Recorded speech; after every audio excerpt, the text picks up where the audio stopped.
Hello hi. ఇవాళ అయితే snacks తినాలనిపించింది అనమాట. ఏదో ఒకటి తిందామనేసి ఆ తర్వాత ఆన్లైన్లో అయితే ఆర్డర్ పెట్టాం. మనకి త్వరగా వచ్చేది ఏంటో తెలుసు కదా, సో అవిట్లోనే ఆర్డర్ పెట్టేసాం అనమాట.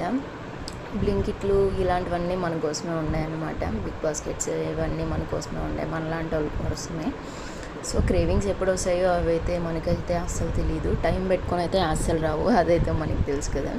సో ఇంక ఈవినింగ్ అయిపోయింది. ఈవినింగ్ ఏం తిందాము అని ఆలోచిస్తా అంటే సో బెడ్ చీజ్ తిందామని అనిపించింది అనమాట. సో ఏదో ఒకటి మన కాస్ట్ దాంట్లో ఏది సెలెక్ట్ అవుతుందో దాన్ని సెలెక్ట్ చేసినాం అనమాట. సో ఇంకా మొత్తానికైతే ఆర్డర్ చేసేసి రూమ్కి అయితే తెచ్చుకొని నేను నా ఫ్రెండ్ అయితే సరదాగా అలాగా తినేసాం అనమాట. అండ్ దీంతో పాటు ఇంకొక స్వీట్ కూడా పెట్టాము, బట్ అది కూడా అంత టేస్ట్ ఏం లేదు.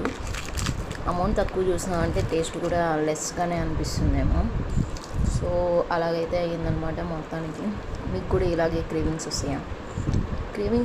క్రేవింగ్స్ ఎందుకు అందరికీ ఇలాగ వస్తే నాకైతే అర్థమే కాదు. ఆ క్రేవింగ్స్ వచ్చినప్పుడు అంతా అమౌంట్ వేస్ట్ అయిపోతుంది అనిపిస్తుంది కొన్నిసార్లు నాకు.